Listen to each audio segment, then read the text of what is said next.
چیزی که من حیث یک منفعت به این هدف مهم تمامش دومی است که تعامل مثبت سیاسی. تعامل سیاسی میتونه کشورها را با هم نزدیک بسازه. انشاءالله امارت اسلامی افغانستان در رأس این برنامه را با خود داره، ولی این برنامه از خود تعقیب میخواهد که با کشورها همیشه و به شکل متداوم در رابطه باشیم. هر روز تشویش آنها که پیدا میشه یا تشویش برشان خلق میشه او را ما پس جبران بکنیم و پس برشان اطمینان بدیم تا خدای نخواسته این حالت که فعلا به دست آمده، یک فرصتی به دست آمده به خاطر اتصال منطقوی مهم است، این پس به بدبینی ها و تفرقه ها مبادل نشه و کشورها دچار تشویش نشن که خدای نخواسته باز راههای بدیلی را بسنجن و پس خدای نخواسته افغانستان مثل سالهای گذشته مورد تاخت و تاز قرار بگیره یا مورد استفاده های سوء قرار بگیره و این فرصت را از دست بدیم. پس تعامل مثبت سیاسی بسیار مهم است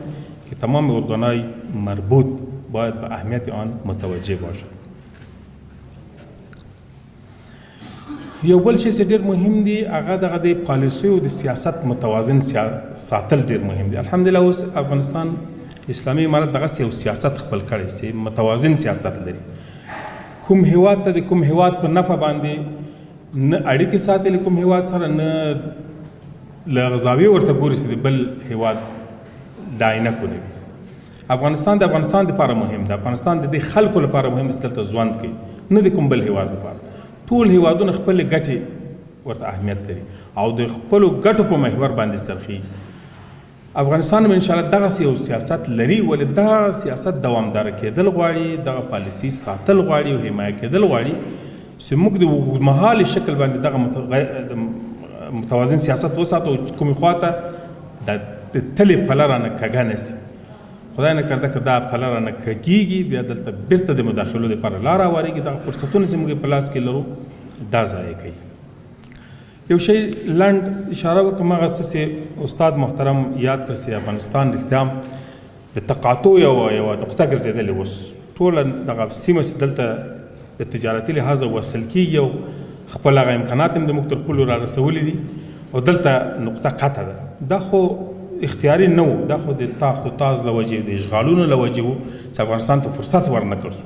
افغانستان پرې نه ښودل شو چې دغه اتصال مراعات کړي او دغه پټلۍ ورته وایو، دغه سړکونه ورته وایو، د اتصال لارې ورته وایو، دا احیا کړي. ولې اوس الحمدلله د دې لپاره فرصت شته. لنډ حنفي صاحب محترم اشاره وکړه، لنډ زه اشاره ورته کوم. د کابینې په دا وروستۍ غونډه کې فیصله دا وشوه چې د ورېښمو لار باید وصل شي له چین سره. دا ډېر مهم ګام ده او په قاطعیت سره به امارت دې ته متوجه وي چې د ورېښمو لار د چین سره موږ وصل کړو. دا د چین او د نورو اړوندو هیوادونو دغه مهمه لار ده چې تاریخي لار هم ده او د اقتصاد له لحاظه موږ ته مفید او مفید تمامي. د ازبکستان د خط آهن پروژه نږدې ده چې کار پیل شي. هغه سروې روانه ده.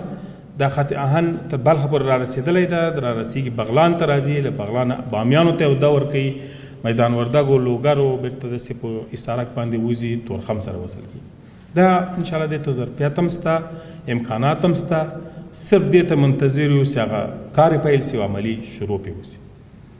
دغسې د ټاپي پروژه چې حنفي صاحب محترم یاد کړه هغه له ځان سره دغه تواصل لري. د تورغونډۍ نه تر سپین بولدکه پورې افغانستان وصل کوي. په ټولو هغه ولایاتو کې بیا بهر برداري څه نه کېدلی شي چې دغه ریل ګاډی پې تېرېږي او سړک ورسره ده، فایبر نوري ورسره ده او د ګازو پایپ لاین ورسره ده. دا څلور شیان هممهاله روان دي. نو انشاءالله دې ته ظرفیت شته، خو د دغه شیانو اهمیت په دې کې ده چې موږ دغه دوامداره ثبات وساتو، امنیت وساتو او غیر متوازن سیاست چې څو پورې خدای مکه زموږ سیمه بیا د کوم زورگویه د تاخت و تاز محل ونه ګرځي او دا فرصت د موږ له لاسه ضایع نه کړي. چیزی که بسیار مهم است این است مردم افغانستان باید از حالت کنونی و امنیت کنونی حمایت کنند. ما توسط امنیت کنونی میتونیم به تمام اهداف خود نائل آییم که در ذهن داریم. یک چیزی که نسبت به سالهای گذشته یا قرنهای گذشته در افغانستان متفاوت است که امروز تمام افغان‌ها فرد فردشان به این می اندیشه که چه قسم ما پیشرفت کنیم، چه قسم وطن خود را آباد کنیم، از کدام نقطه آغاز کنیم و به کدام نقطه اختتام بدیم. یعنی یک تصور، یک احساس، یک جذبه در تمام هموطنان ما دیده میشه و ما باور دارم که این تصور و این جذبه و این احساس با هم یک جا میشه و انشالله من حیث یک نیروی قوی در راستای آبادی کشور از این احساس استفاده خواهد شد و ما امیدوار هستیم که امارت اسلامی افغانستان هم چالش‌هایی را که در این برابر داریم تا به حال او را از راه برداریم، مشترکاً به یک هدف برسیم که برای همه ما و شما مفید و مفید است.